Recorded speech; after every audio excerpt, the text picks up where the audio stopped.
The scent of disinfectant and stale coffee had become my perfume. I'd worn it for 3 years, absorbed it into my skin like a second layer, invisible but always there. The hospital's night shift had a particular kind of silence, not peaceful, but waiting. Waiting for the next emergency, the next crisis, the next moment when everything would explode into controlled chaos. I pushed my cleaning cart down the empty corridor, the wheels squeaking against the polished linoleum. My reflection in the darkened windows showed a ghost of a woman, hollow cheeks, hair pulled back so tight it gave me headaches, scrubs that hung loose on a frame that had forgotten what it meant to be fed properly. 23 years old, and I looked a decade older. Exhaustion had carved itself into my bones. The executive floor was always different. Quieter. More expensive. The kind of place where even the air felt cleaner, filtered through systems that cost more than I'd make in a lifetime. I wasn't supposed to be here, this was Maria's section, but she'd called in sick again, and I needed the overtime. I always needed the overtime. Room 507. I knocked softly, a habit from years of entering spaces where people were at their most vulnerable. No answer. I checked my clipboard. The patient had been discharged that afternoon. Just needed a quick clean before the next wealthy individual claimed this sanctuary of mahogany and leather that pretended not to be a hospital room. I slipped inside. The room still held traces of whoever had occupied it, a lingering scent, expensive cologne, cedar, and something darker, like smoke from a wood fire. Not the cigarette smoke that clung to my father's clothes and memories I tried to forget, but something refined, dangerous in its elegance. I moved mechanically, stripping the bed, wiping down surfaces. My mind was elsewhere, calculating. Rent was due in 3 days. The electricity bill had a final notice stamp on it. And Lily needed new shoes. I'd seen her trying to hide the holes in her current ones. My baby sister still trying to protect me, even though I was supposed to be the one protecting her. The bathroom was pristine, barely used. Whoever had stayed here hadn't been sick in the traditional sense. I'd learned to read rooms, to understand the stories they told. This one spoke of power, of someone who commanded space even in absence. That's when I saw it. A watch, sleek and black, resting on the marble counter by the sink. My breath caught. It was the kind of thing I'd only seen in magazine advertisements. The kind that cost more than my yearly salary.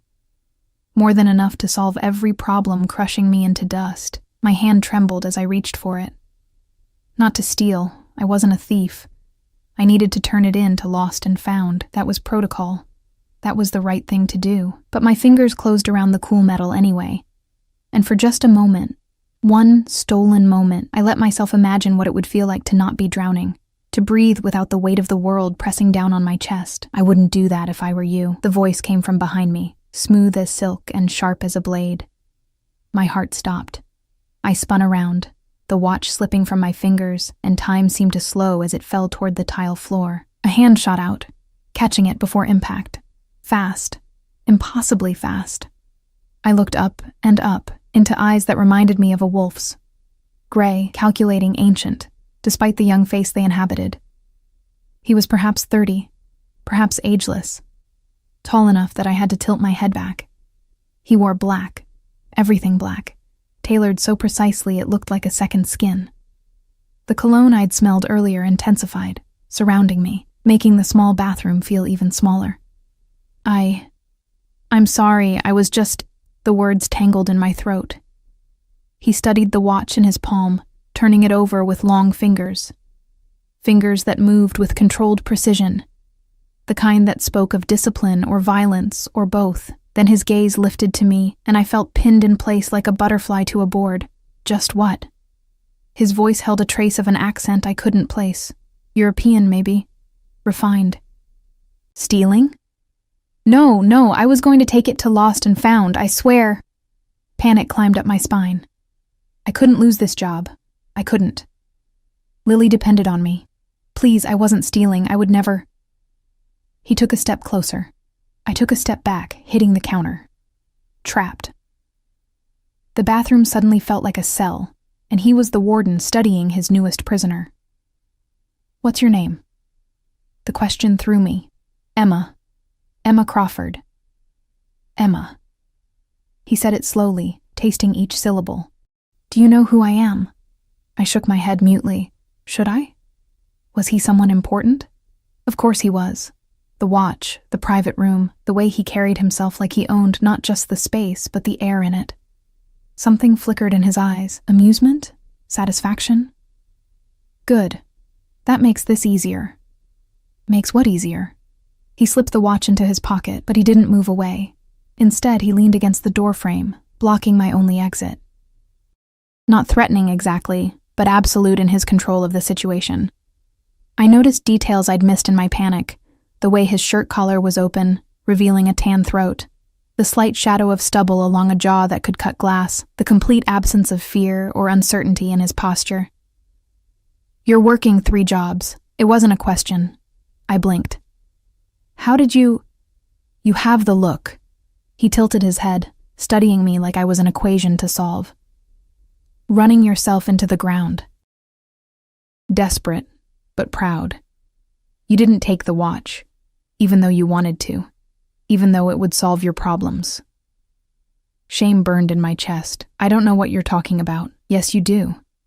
He pushed off the door frame, and suddenly the space between us felt charged, electric. You're honest. Rare quality. I need to finish my shift. I tried to move past him, but he didn't budge. How much do you need? Excuse me? Money. How much do you need to get out of whatever hole you're in? Pride warred with desperation. Pride lost. I don't understand why you're asking. Answer the question, Emma. The way he said my name, like he had a right to it, like it was already his, sent a shiver down my spine that had nothing to do with cold. $5,000. The number escaped before I could stop it. Rent, utilities, my sister's school expenses. But I'm not asking for... Done. I stared at him. What? 5,000. I'll have it delivered to you by morning. He straightened his cuffs, the movement casual, as if he'd just agreed to buy me a coffee instead of changing my life. In exchange, you'll do something for me. Every warning bell in my head started ringing. I don't do that kind of... His laugh was low, dark, genuinely amused. Nothing sexual, though your assumption is telling. His eyes traveled over me, clinical yet somehow intimate. You'll attend a dinner with me, Friday night. Wear something elegant. I'll provide the dress. Why would you? Because you intrigue me, Emma Crawford. And I'm a man who gets what he wants. He finally stepped aside, giving me room to pass, but his next words froze me in place. Your father was David Crawford, wasn't he? My blood turned to ice. How do you know that? I make it my business to know things. He pulled out a card, black, minimalist, just a phone number in silver print. You'll hear from me. And Emma? I looked back, trapped in that gray gaze. Don't run. You won't like what happens if you run. Then he was gone, moving with a silence that seemed impossible for a man his size. I stood in the bathroom, the card burning in my hand, my reflection in the mirror showing a woman who'd just made a deal with the devil. Except I hadn't agreed to anything, had I? My phone buzzed. An unknown number. A text message. The money will be in your account by sunrise. The dress will arrive Thursday. Don't disappoint me. I should have been afraid. I should have blocked the number, thrown away the card, run like he'd warned me not to. Instead, I stared at the message until my vision blurred, and wondered what I'd just unleashed into my carefully controlled disaster of a life. The card in my hand felt heavier than metal had any right to be. The money appeared like magic. Like a fairy tale, except fairy tales didn't come with strings attached to men who moved like shadows and spoke in commands disguised as requests. I stared at my phone screen in the break room, refreshing my banking app for the 7th time. The numbers didn't change. $5,342. He'd added extra, enough to cover the overdraft fees I'd accumulated, the late charges I'd stopped counting. You okay, Emma? Sarah, one of the ER nurses, touched my shoulder. You look like you've seen a ghost. I looked like I'd made a deal with one. I'm fine. Just tired. You're always tired, honey. She squeezed gently before heading back to her shift. Take care of yourself. But I didn't know how to do that anymore. Taking care of myself was a luxury I'd abandoned 3 years ago. The night I'd grabbed Lily from our father's house and never looked back. The night I'd chosen survival over safety. Poverty over violence. I paid the rent online during my lunch break, my fingers shaking so badly I had to re-enter the account number twice, the electricity bill next. Then I transferred money for Lily's school trip. The one she'd pretended not to care about. The one I'd seen her circling in the permission slip before hiding it in her drawer. By the time Thursday arrived, I'd almost convinced myself it was all a hallucination. Stress-induced psychosis. The mind playing tricks after too many double shifts and not enough sleep. Then, the dress arrived. The delivery man looked uncomfortable standing in the doorway of our third-floor walk-up, holding a garment bag that probably cost more than our monthly rent. Emma Crawford? I signed with numb fingers. The fabric inside was midnight blue, silk that moved like water. The tag had been removed, but I knew designer when I felt it. There was a note, written in sharp, precise handwriting. 8 p.m. A car will collect you. Don't be late. No signature. He didn't need one. Who's that from? Lily appeared behind me, 15 years old and too perceptive for her own good. Her dark hair, the same shade as mine before exhaustion had dulled it, hung in a braid over her shoulder. Work thing. The lie tasted bitter. I have to attend a hospital fundraiser. Her eyes narrowed. Since when do you get invited to fundraisers? Since I've been working there 3 years. I hung the dress in my closet, hiding it behind my work scrubs. It's networking. Could lead to better opportunities. That part, at least, might not be a lie. I didn't know what this was, what he wanted. But men like him didn't give money without expecting returns. The dinner was just the first payment on a debt I didn't remember signing up for. Friday crawled by with the speed of continental drift. I picked up an extra shift, needing the distraction, needing to not think about gray eyes and dangerous smiles and the way my father's name had sounded in his mouth. Like he knew things. Terrible things. Things I'd buried deep. By 7 p.m., I was home, staring at the dress like it might bite. Lily had taken the bus to her friend's house for a sleepover. I'd made sure she was gone, made sure she wouldn't see whatever was about to happen. Protection was instinct now, coded into my DNA. I showered until my skin turned pink, washed my hair with the cheap shampoo that never quite made me feel clean. The dress slid over my body like a whisper, fitting perfectly despite him never asking my size. Of course it fit. Men like him didn't make mistakes. I'd attempted makeup with the drugstore products I rarely used. Mascara, a touch of lipstick. My reflection startled me. I looked almost beautiful, almost like the girl I'd been before the world had taught me that beauty was dangerous, that being seen meant being vulnerable. The buzzer rang at exactly 8 p.m.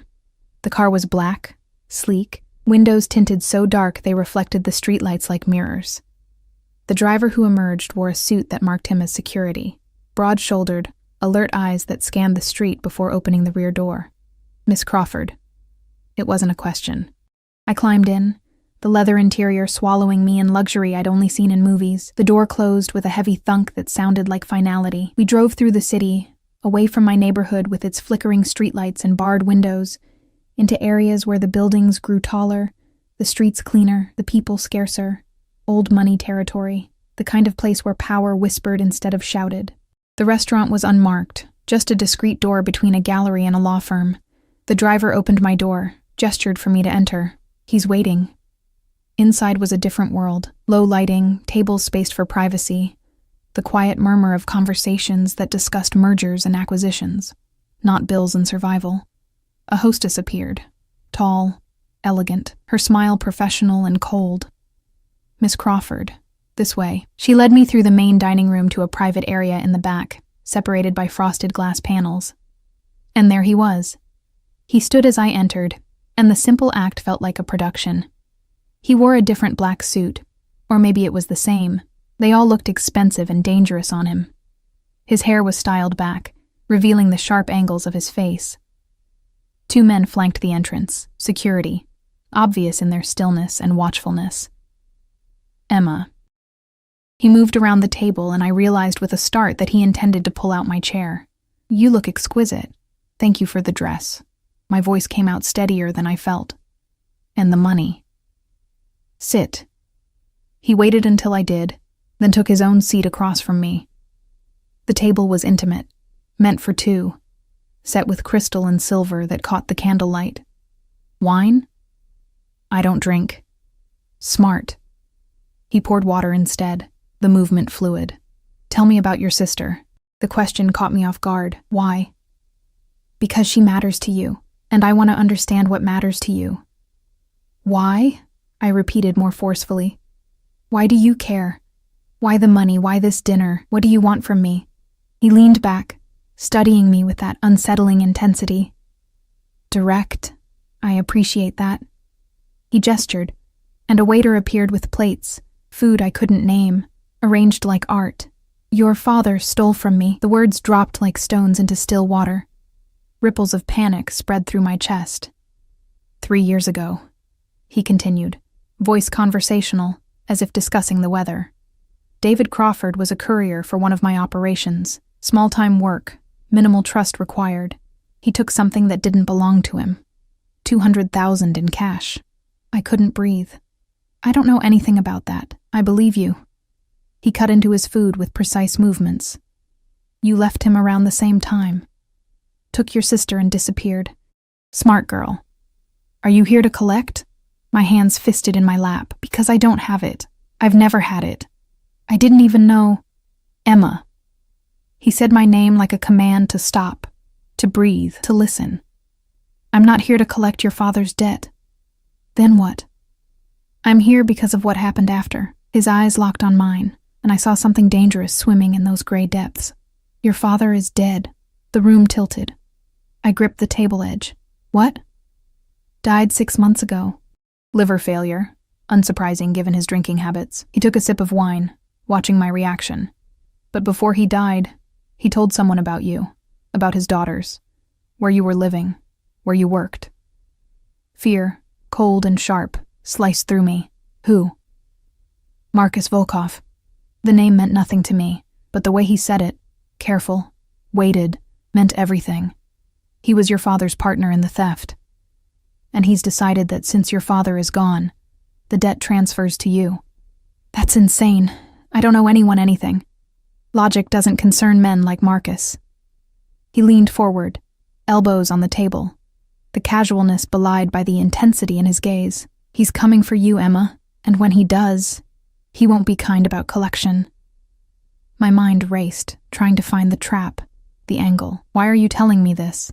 Because I'm offering you protection. Nothing is free. His smile was slow, predatory, satisfied. Very good. You're right. Here's what I want. Nothing is free. You work for me. Doing what? You'll live in one of my properties. Safe, secure, comfortable. You'll be available when I need you to attend functions like this. Dinners, galas, events where I require a companion. A companion. I said it flatly. You mean a prostitute. I mean exactly what I said. His voice hardened.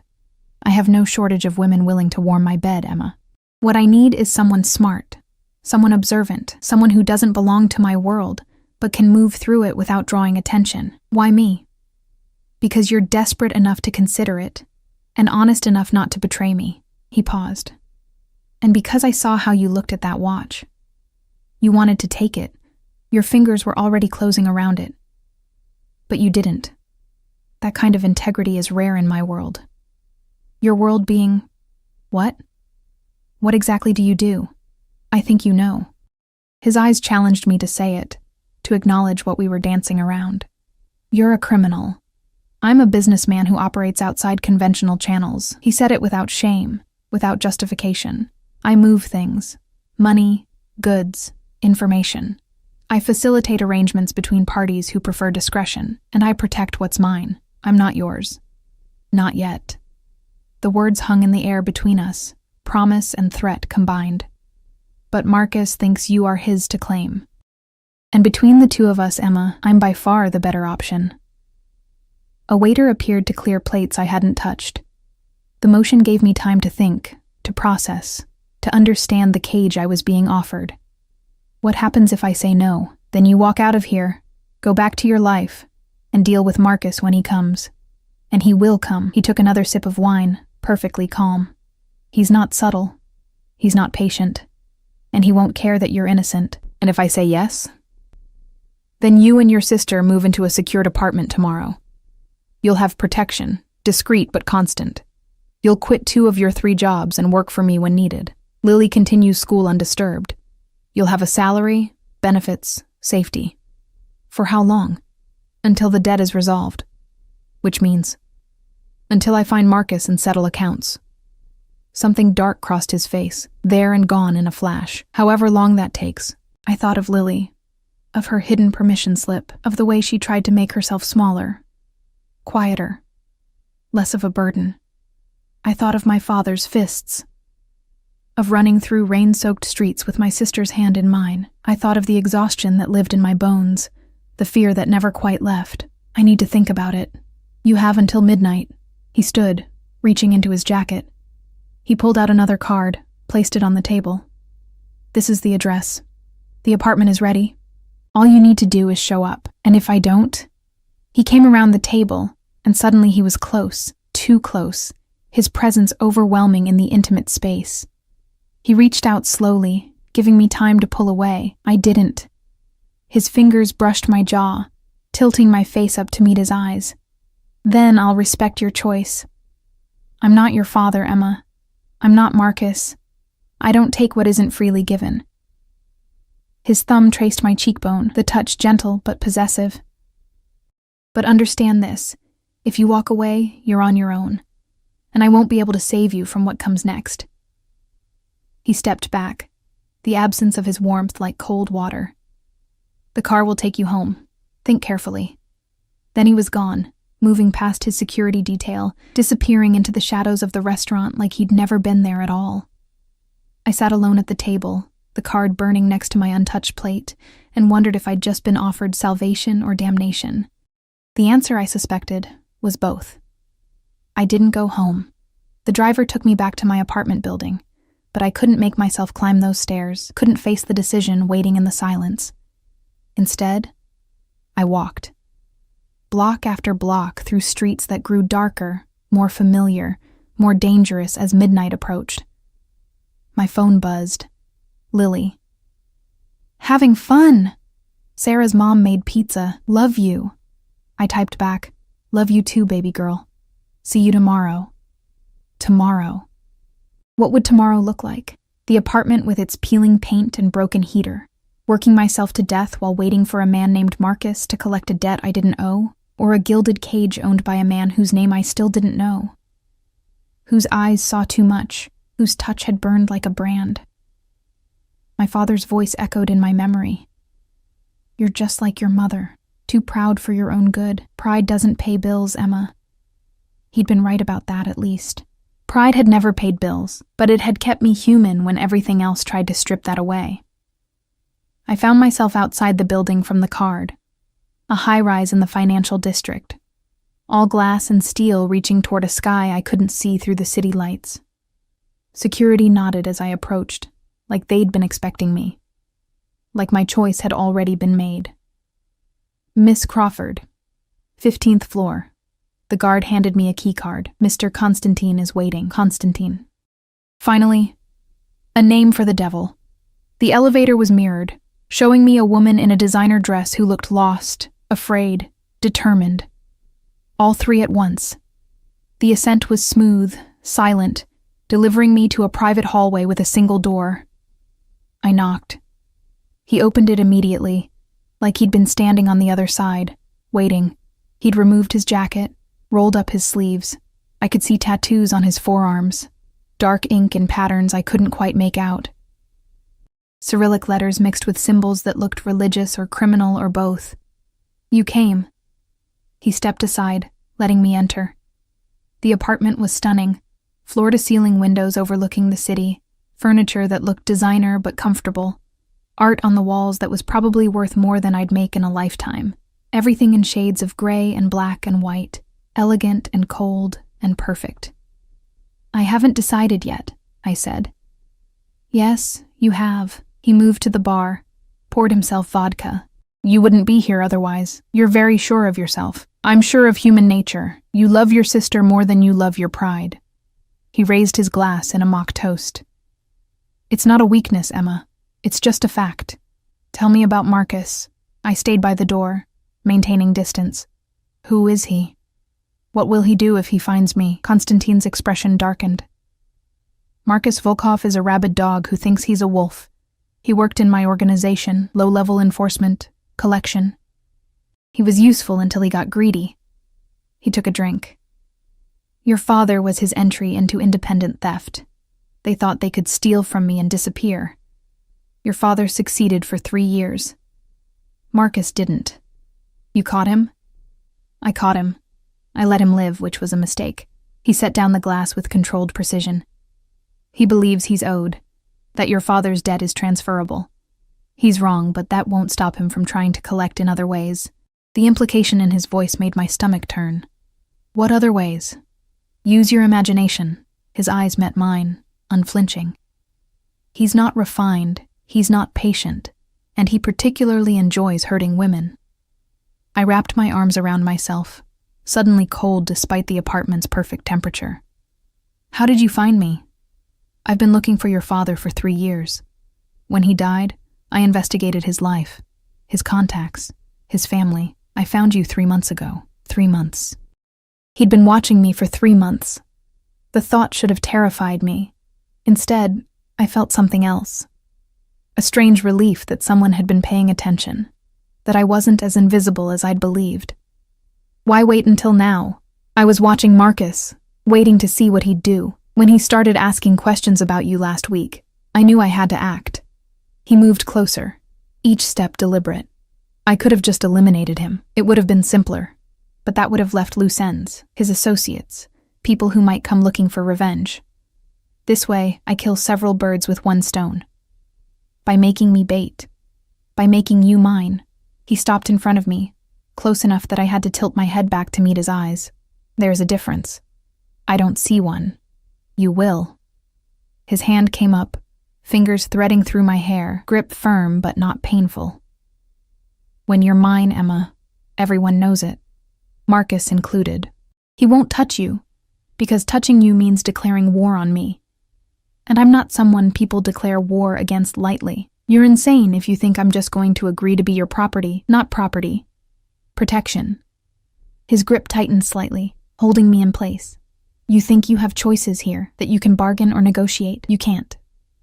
The only choice is whose claim you accept, mine or his. Everything else is illusion. I should have been afraid. Every instinct screamed at me to run, to fight, to refuse this arrogant man who spoke about ownership like it was a gift. But there was truth in his words, harsh and unforgiving. Marcus wouldn't stop. The debt wouldn't disappear. And I was so tired of running. If I agree, I said slowly. I have conditions. His smile was sharp, pleased. Name them. Lily never knows the truth. As far as she's concerned, you're my employer. Nothing more. She doesn't get dragged into this world. Agreed.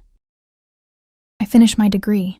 I'd been taking online classes for 2 years, slowly working toward the nursing degree I'd had to abandon. Even if I'm working for you, I continue my education. Agreed. In fact, I'll pay for it. I'm not sleeping with you. His laugh was low, genuine. We'll see about that. I'm serious. So am I. He released my hair, but his hand slid down to cup my jaw, thumb brushing my lower lip. I don't force women into my bed, Emma. When you come to me, and you will, it will be because you want to, because you're ready to admit what I can already see in your eyes, which is that you're tired of being afraid, tired of being invisible, tired of surviving instead of living. His face was so close I could feel his breath on my skin. I can give you things you've forgotten you wanted. Safety, comfort, power. I don't want power. Liar. The word was soft, almost affectionate. Everyone wants power. The difference is whether you're brave enough to take it. He stepped back abruptly, the absence of his warmth like a physical loss. Your belongings will be moved tomorrow. I'll have a team handle it. Discreet, professional. Lily can pick her room. The second bedroom has an ensuite bathroom and better light. Just like that? Just like that. He retrieved his phone, typed something quickly. You'll have a security detail, 2 men on rotation. They'll be invisible unless needed. You'll also have a car and driver available at all times. That seems excessive. That's careful. He pocketed the phone. I don't take chances with what belongs to me. I'm not. Yes, you are. He said it with absolute certainty. You accepted my money. You're standing in what will be your home. You're already mine, Emma. Now it's just a matter of you accepting it. The next morning, I woke in my own bed for the last time. The apartment already felt different, like it knew I was leaving, like it was releasing me from its grip. Lily came home around noon, bubbling with stories from her sleepover, and I told her about the job opportunity. Live-in position, I explained, keeping my voice steady. Personal assistant to a businessman. It comes with housing, better pay, and he's agreed to fund my degree. Her eyes were wide, hopeful, too trusting. That's amazing. What's he like?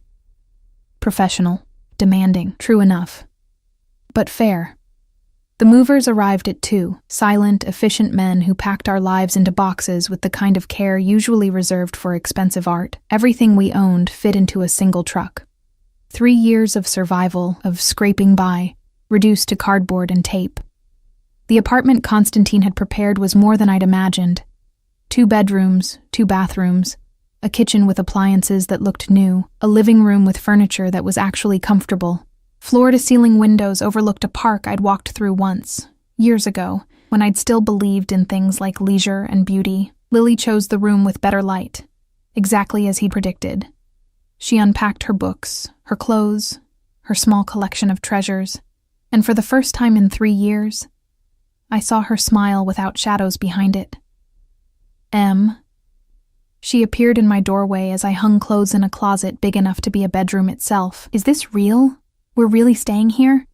We're really staying here. She hugged me, fierce and tight, and I felt something crack in my chest, some armor I'd been wearing so long I'd forgotten it was there. That evening, after Lily fell asleep in her new room with its soft sheets and quiet street, I stood at the windows and looked out at the city. My phone buzzed. Constantine. Settled in? Yes, I typed back. Good. Tomorrow, 9 a.m. I'll have the driver pick you up. We need to discuss your duties. What kind of duties? The kind that require you to pay attention and remember things. I'll explain tomorrow. Sleep well, Emma. You're safe now. Safe. The word felt foreign. Impossible. But as I climbed into bed, a real bed, with a real mattress, in a room with heat that actually worked, I realized something had shifted. The constant fear that had been my companion for 3 years had quieted to a whisper. I didn't trust it. Didn't trust him. Didn't trust this new reality that felt too good, too easy, too much like a dream that would evaporate with dawn. But for one night, I let myself believe it. For one night, I slept without nightmares. The driver was outside at exactly 9 a.m., a different man than before, equally professional, equally watchful. The car took me to an office building downtown, sleek and modern, the kind of place where serious money was made and lost. Constantine's office was on the top floor, naturally. Floor-to-ceiling windows here too. But the view was different. Industrial. Showing the city's working bones instead of its polished face. He sat behind a massive desk, wearing another black suit, talking in rapid Russian on the phone. He gestured for me to sit. I did, taking in the details. The photos on the wall of him with various men in expensive suits, the books on the shelves in multiple languages, the gun in the holster hanging on the back of his chair, visible and casual as a jacket. He ended the call, switched languages seamlessly. Coffee? Yes, please. He poured from a silver service, added cream without asking how I took it. He knew. Of course he knew. He'd probably known since that night in the hospital bathroom. Your job, he began, sitting across from me in a leather chair that probably cost more than my former annual salary, is to be my eyes and ears in places I can't go. Social events, charity galas, private gatherings where wives and mistresses gossip and share secrets their men think are safe. You want me to spy. I want you to observe. Listen. Remember. He leaned back, fingers steepled. People underestimate women like you. Quiet, beautiful, seemingly harmless. They talk around you like you're furniture. That makes you valuable. I'm not trained for this. You don't need training. You need to be yourself. Smart, observant, honest. Come to me with what you see and hear. I'll handle the rest. And if someone asks who I am, what my connection is to you, his smile was slow, possessive. You're mine. That's all anyone needs to know. That's not an answer. It's the only answer that matters. He stood, came around the desk, leaned against it in front of me. In my world, Emma, ownership is protection. When people know you belong to me, they'll treat you with respect or fear. Both work in your favor. I'm not comfortable with people thinking I'm my what? Lover? Mistress? Girlfriend? He tilted his head. Does the label matter more than the reality? The reality being that you're under my protection, that I've claimed you, that anyone who touches you answers to me. His eyes held mine, intense and unwavering. The rest is just semantics. A knock at the door interrupted us.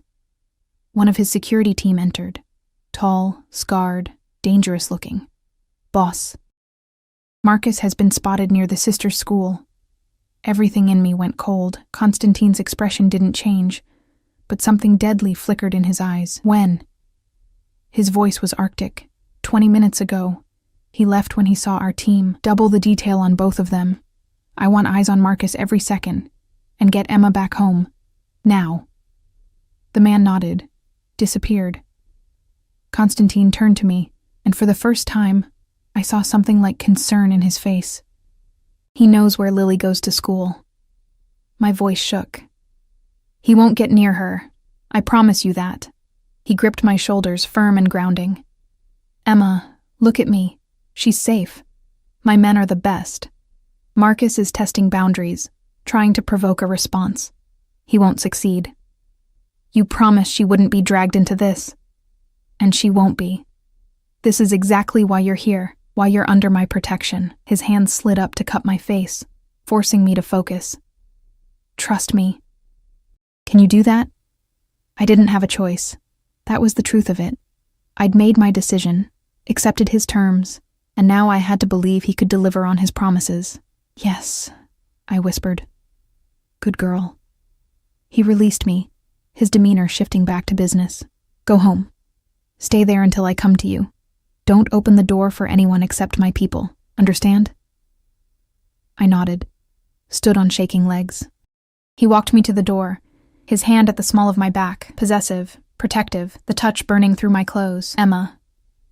I paused, looked back. His eyes were storm dark, fierce. You're mine now. That means I protect you. Both of you. Whatever it takes.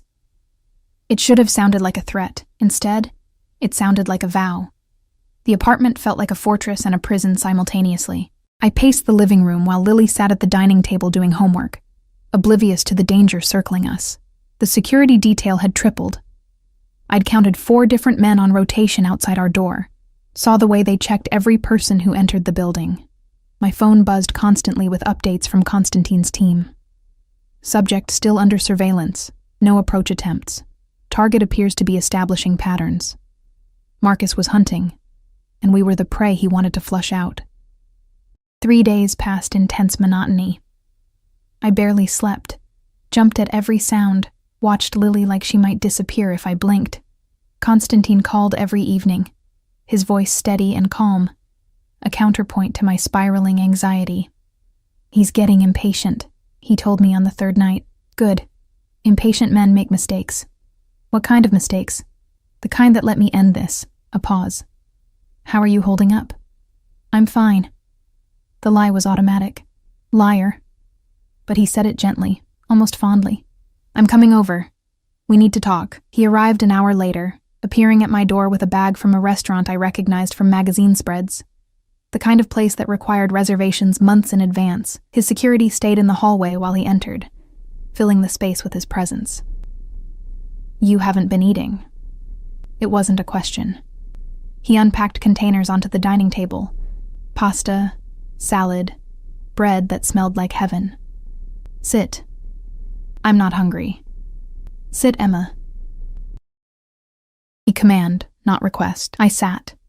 He served me, poured wine I didn't drink, and watched me with those unnerving gray eyes until I took a bite. The food was exquisite, and I realized I hadn't had a proper meal in days. Where's Lily? he asked. Her room. Studying. Good.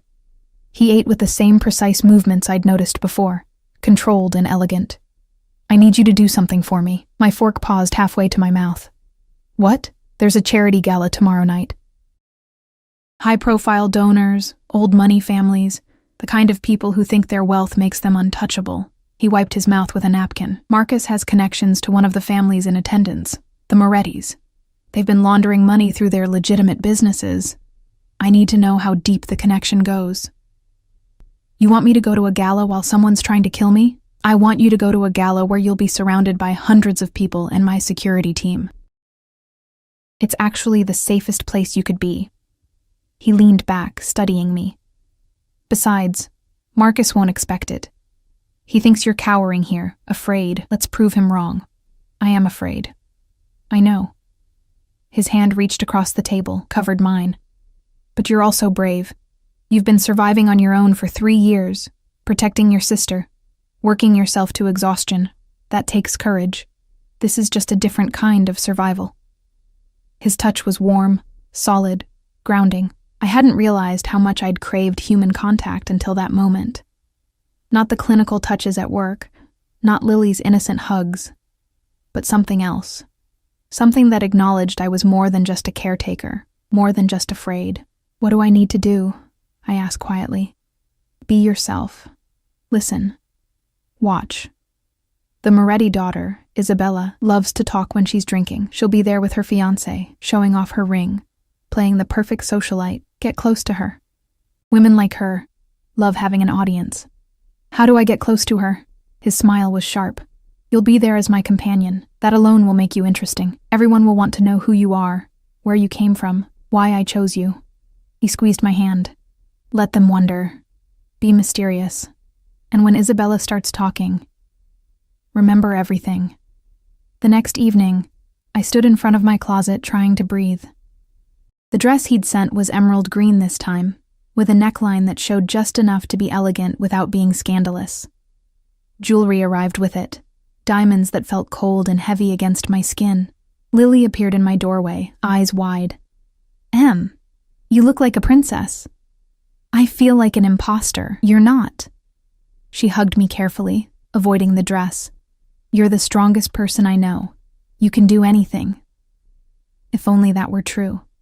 Constantine picked me up personally this time, emerging from the car in a tuxedo that made him look even more dangerous than usual. Refined danger, the kind that moved through society's upper echelons without raising alarms. Breathtaking, he said simply, offering his arm. The gala was held at a museum, marble floors, soaring ceilings, art worth more than entire neighborhoods. Women dripped in jewels and designer gowns. Men wore power as casually as their expensive watches. I felt like an alien who'd landed on a foreign planet. Constantine's hand at the small of my back kept me grounded as we moved through the crowd. People parted for him, their smiles respectful and slightly fearful. He introduced me simply, Emma Crawford, my companion. The word carried weight I was beginning to understand. Not girlfriend, not date. Companion implied something more permanent, more significant, ownership, like he'd said. Protection wrapped in possession. Constantine! A woman's voice, bright and slightly slurred. I turned to see her, mid-20s, blonde, beautiful in the way of people who'd never known hardship. Diamonds glittered at her throat. I didn't know you were bringing someone. Isabella. His smile was polite, distant. Allow me to introduce Emma. Her eyes raked over me, assessing and dismissing in seconds. Charming. Where did you two meet? Through mutual friends, I said smoothly, the lie prepared. I work in healthcare administration. How noble. She sipped champagne, already bored. Her fiancé appeared, tall, handsome, vacant-eyed. Darling, this is Constantine and his companion. The emphasis on the word was deliberate, mildly insulting. Constantine's hand tightened on my waist, a subtle warning for patience. We made small talk, excruciating, meaningless conversation about the weather, the art, the food, but I watched, listened, noticed. The way Isabella's fiancé kept checking his phone, the way her smile never reached her eyes, The way she drank glass after glass of champagne, like she was trying to drown something. "Excuse me," her fiancé said eventually. "I need to make a call." The moment he left, Isabella's facade cracked slightly. Men and their business. Even at events like this, they can't disconnect. "What kind of business is he in?" I asked innocently. "Import-export. Terribly boring." She waved a hand dismissively, though lucrative. "We're expanding into new markets. Eastern Europe, apparently. My father handles most of it." Constantine's hand moved in small circles on my back, a signal to continue. "That sounds exciting," I offered. "Growing the family business. It's something." She leaned closer, conspiratorial. "Between you and me, I think there's more to it than they're telling me. Meetings at odd hours, phone calls in Russian. My father's been stressed lately." "Russian?" I glanced at Constantine. His expression remained neutral, but I felt the tension in his body. "Probably nothing." Isabella straightened, mask sliding back into place. "I'm sure they know what they're doing." Her fiancé returned, effectively ending the conversation. We made polite excuses and moved on, but I'd seen enough. The pieces were clicking into place.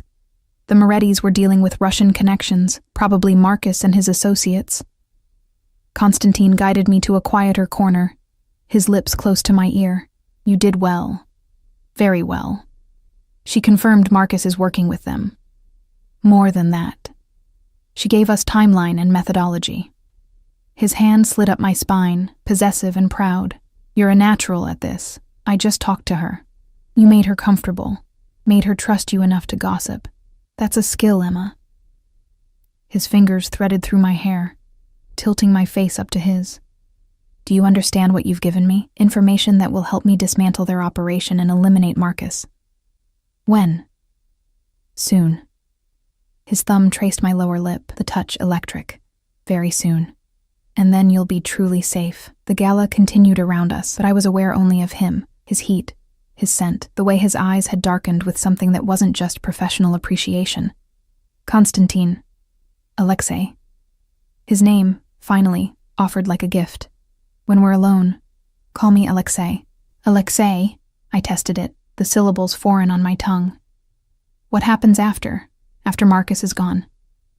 "That depends on you." His hand cupped my jaw, holding me captive in his gaze. "You could go back to your old life, take Lily and disappear. I'd let you. I told you I don't keep what isn't freely given. Or you stay. Continue working for me. Let me give you the life you deserve." His voice dropped lower, intimate despite the crowd around us. "Let me keep you safe, comfortable, cared for." "As what? Your employee? Your companion?" "As mine. Simple, absolute, in whatever form that takes." A commotion near the entrance interrupted us. Raised voices, security moving quickly. Alexei's entire demeanor shifted, from seductive to deadly in a heartbeat. His hand dropped to where I knew he kept a weapon hidden beneath his jacket. "Stay behind me," he ordered. But it wasn't Marcus causing the disturbance. It was a drunk guest being escorted out, nothing more. Still, the moment had shattered. Reality came crashing back. This wasn't romance. This was survival dressed in evening wear. "We're leaving." Alexei's hand found mine, grip firm. "Now." We moved through the crowd, his security detail materializing around us. The car was waiting, engine running. He bundled me inside, slid in beside me, and I saw the tension in his jaw, the way his eyes scanned every shadow. "What's wrong?" I asked. "Nothing. Everything." He pulled out his phone, barked orders in Russian, then to me. "Marcus tried to approach the building while we were gone. My men stopped him, but he's escalating." Fear spiked through me. "Lily is fine. I have 6 men on her and she hasn't left the apartment." His hand found mine again, squeezed hard. "But this ends tomorrow. I'm not waiting for him to make another move." "What are you going to do?" His smile was cold, predatory. "What I should have done 3 years ago. I'm going to remind Marcus Volkov why people fear my name." We arrived back at the apartment to find Lily asleep, unaware of how close danger had come. Alexei did a sweep of every room, checked the security feeds, spoke quietly with his men in the hallway. When he returned, I was standing at the windows, still in my gala dress, watching the city lights blur through tears. I hadn't realized I was crying. Emma. His voice was soft, careful. I'm tired. The words came out broken. I'm so tired of being afraid, of running, of feeling like the world is always one step ahead, waiting to crush me. He came up behind me, his warmth at my back. I know. Do you? I turned, and maybe it was the stress, the fear, the wine I'd barely touched, but something inside me cracked open. Do you know what it's like to be powerless? To watch everything you love teeter on the edge and know you can't save it? Yes. His hands came up to frame my face, and I saw something raw in his eyes. I know exactly what that feels like. Why do you think I am the way I am? Why I control everything, trust no one, keep everyone at arm's length? Then why me? The question tore out of me. Why did you choose to protect me? What do you get out of this? Honestly? His forehead touched mine, intimate and devastating. I don't know. I saw you in that bathroom, reaching for something you wanted but wouldn't take. Honest in a world of liars. Strong despite being broken. And I wanted... He stopped. Something like vulnerability crossing his features. I wanted to keep that. Keep you. Make sure the world didn't destroy what was left of your light. I'm not light. I'm barely surviving. You're surviving. That's more than most people in your situation could say. His lips brushed my forehead, tender and possessive. Let me help you do more than survive, Emma. Let me give you a life worth living. By making me yours, by letting yourself be mine. His hands slid down to my shoulders. There's a difference. One is imprisonment. The other is choice. I looked up at him. This dangerous, powerful man who'd upended my life, who offered protection wrapped in control, who looked at me like I was something precious and breakable and worth keeping. Tomorrow, I whispered. End this tomorrow. Make us safe. I will. A vow, dark and certain. I promise you, Emma, by tomorrow night, Marcus will be nothing but a memory, and you'll never have to be afraid again. He kissed my forehead once more, then left, his security detail closing ranks around him. I stood alone in my beautiful prison, and wondered if safety and freedom could ever truly coexist, or if I'd just traded one cage for another. Except this one had a captor I was beginning not to want to escape. The call came at 3 a.m. I hadn't been sleeping, couldn't sleep, knowing that somewhere in the city, Alexei was hunting a man who wanted to hurt me. The phone's vibration against my nightstand made my heart stop. Unknown number. I answered with shaking hands. Emma Crawford? A voice I didn't recognize. Male. Russian accent. Who is this? Friend of Marcus. He wants to meet. Discuss terms. Ice flooded my veins. I don't have anything to discuss with him. Your sister does. The words were casual. Deadly. Pretty girl. 15, yes? Would be shame if something happened to her. If you touch her, then come. Alone. Old warehouse on Pier 17, 1 hour. Come alone, or little sister pays for Constantine's sins. The line went dead. My hands wouldn't stop shaking. This was a trap. Obviously a trap. But Lily was down the hall, asleep, vulnerable. And if Marcus had people who could get to her... I pulled on jeans, a sweater, grabbed my keys, wrote a note for Lily in case I didn't come back. I love you. You're the best thing in my life. Be strong.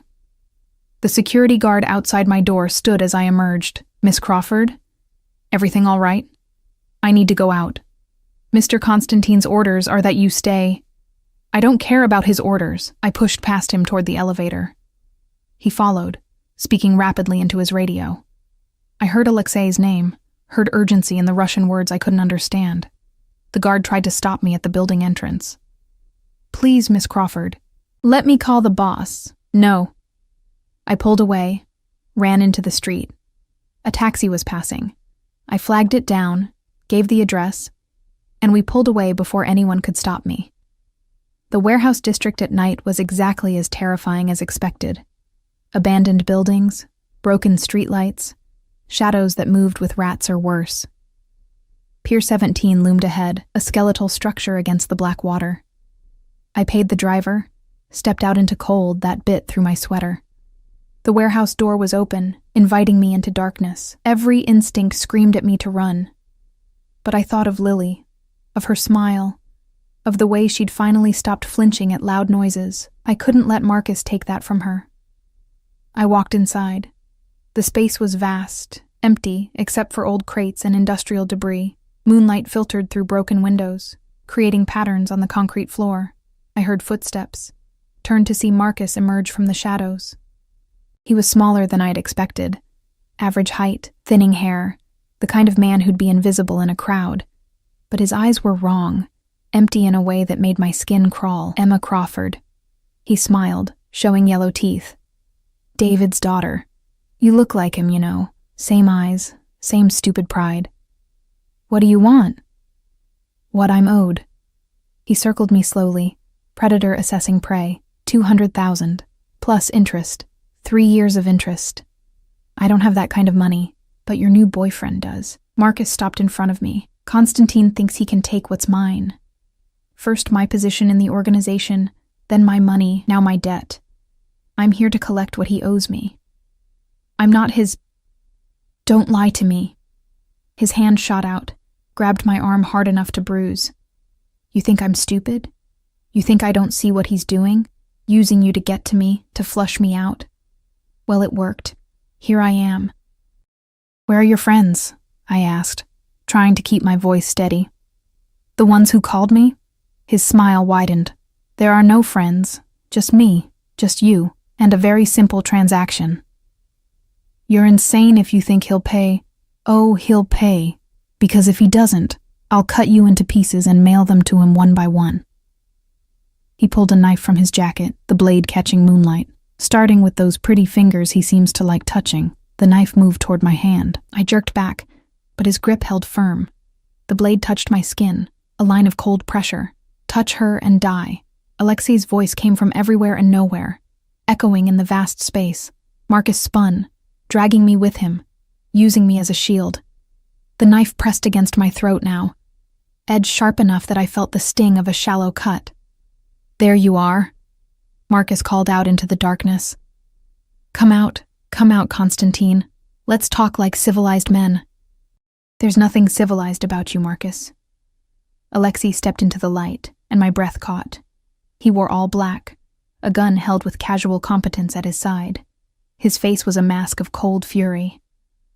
Let her go. This is between us. Everything is between us, Marcus's voice pitched higher, frantic. You took everything from me, my position, my respect, my future. You turned me into nothing. You were always nothing. I just stopped pretending otherwise. Alexei took a step closer. Emma, close your eyes. Don't move. Marcus pressed the knife harder. I felt blood trickle down my neck. I'll kill her, I swear it. No, you won't. Alexei's voice was certain, calm. Because if you do, you lose your only leverage. And then I'll take my time killing you. Days, Marcus. I'll keep you alive for days. You think you scare me? I know I do. I can see it in your eyes. You're terrified. Another step closer. You've always been a coward. That's why you steal instead of earn. Why you threaten women instead of fighting men. Why you're shaking right now. Marcus was shaking. I could feel the tremor in his hand, the knife wavering against my throat. Last chance, Alexei said softly. Let her go. Walk away. I'll give you a head start. 5 minutes. After that, he smiled, and it was the most terrifying thing I'd ever seen. After that, I hunt. You're lying. I never lie about killing. Alexei raised his gun, aimed with steady hands. Close your eyes and drop. I didn't think. I just obeyed. I closed my eyes, let my legs give out, dropped straight down. The knife sliced air where my throat had been. A gunshot cracked through the warehouse, deafening in the enclosed space. Marcus screamed. The knife clattered away. Strong hands grabbed me, pulled me to the side. I opened my eyes to see Alexei's security team swarming in. Marcus on the ground clutching his shoulder, blood spreading across concrete. Alexei crouched beside me, hands running over my body, checking for injuries. Are you hurt? Emma, look at me. Are you hurt? I'm fine. My voice came out steadier than I felt. How did you... Your security guard called me the second you left. I've had teams tracking you since you got in that taxi. His hands cupped my face, and I saw fear in his eyes. Real, raw fear. What were you thinking? Coming here alone, walking into an obvious trap. He threatened Lily. She was never in danger. I had 6 armed men outside your apartment. His voice rose, anger covering the fear. Do you understand what could have happened? If we'd been 30 seconds later, but you weren't. I grabbed his wrists, holding on. You found me. You saved me. You never should have needed saving. You should have trusted me. His forehead pressed to mine, breathing hard.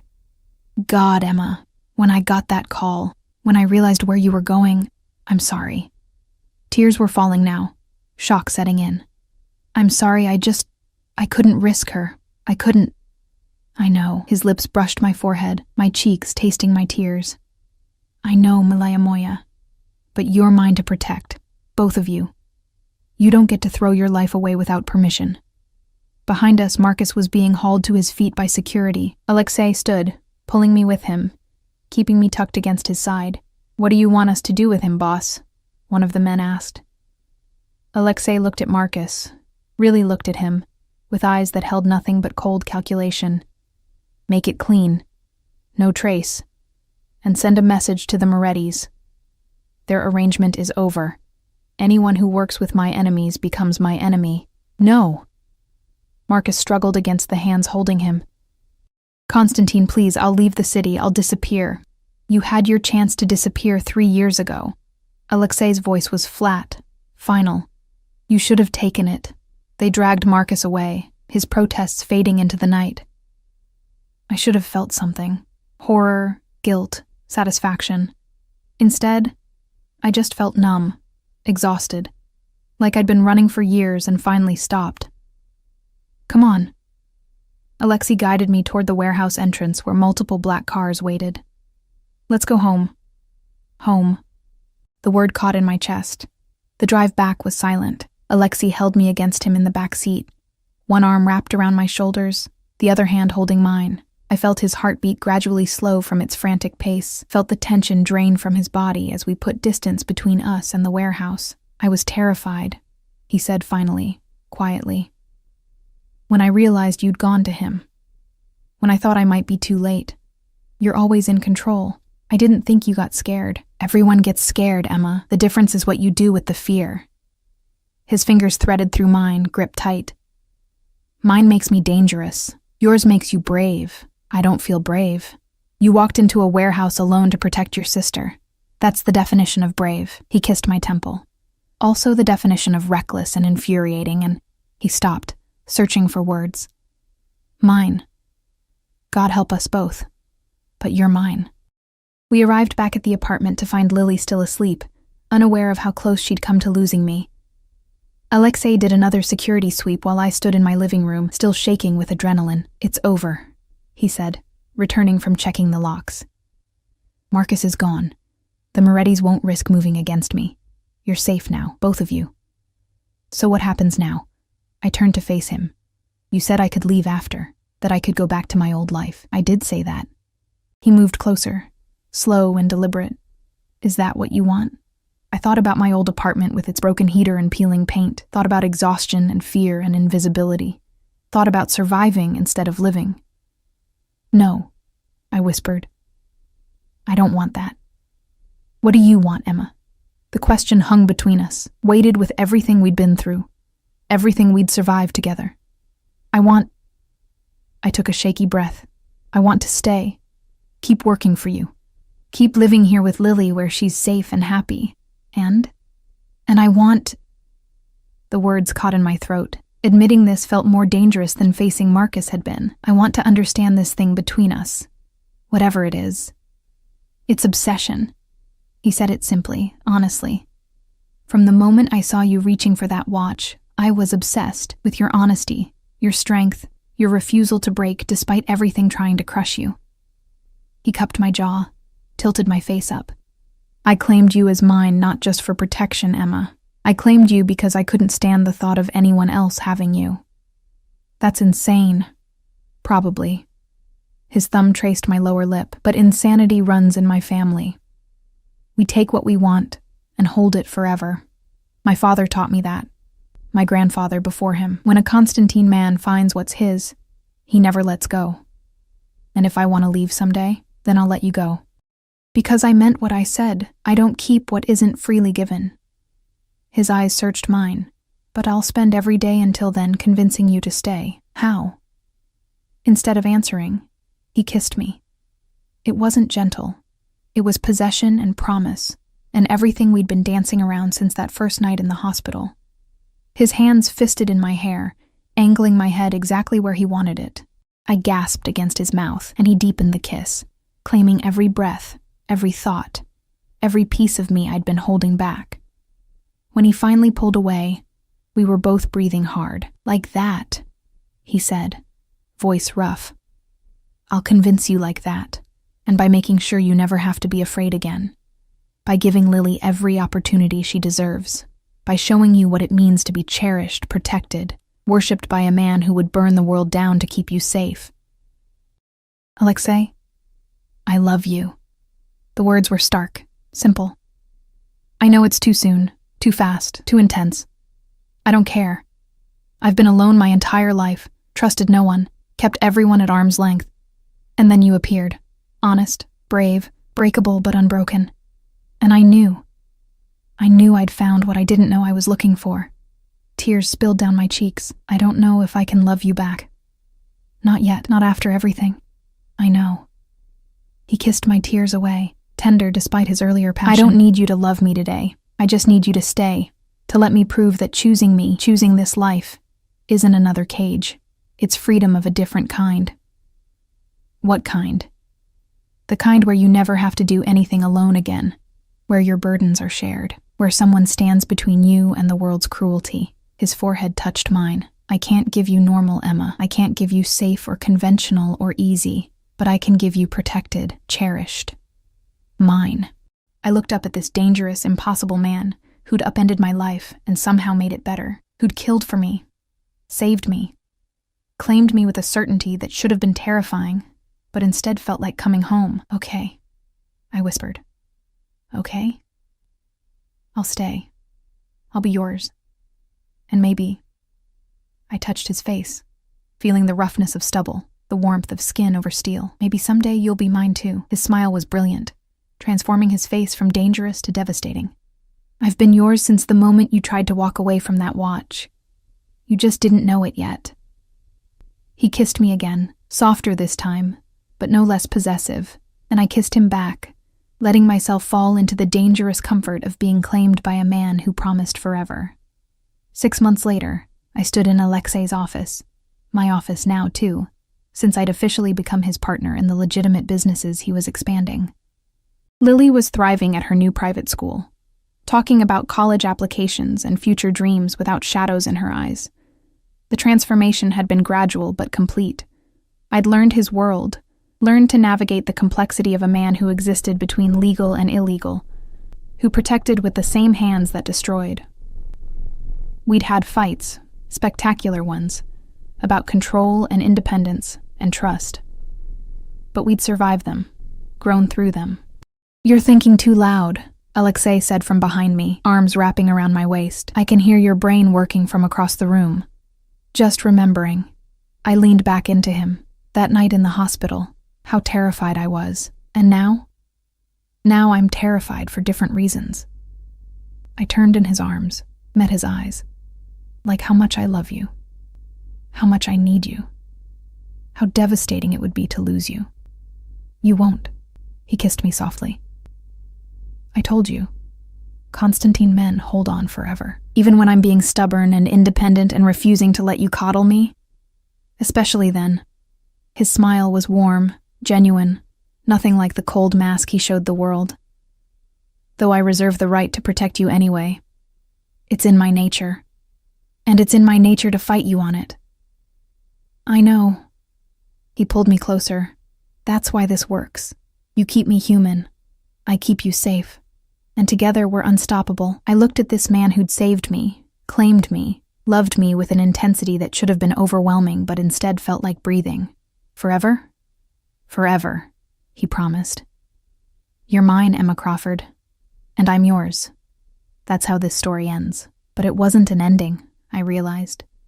It was a beginning, the start of a life I'd never imagined, with a man I'd never expected, in a world that had transformed from nightmare to dream. I kissed him, tasting promise and possession and love wrapped in danger, and for the first time in longer than I could remember, I wasn't afraid of what tomorrow might bring. Because whatever came, we'd face it together. His, mine, ours. Forever.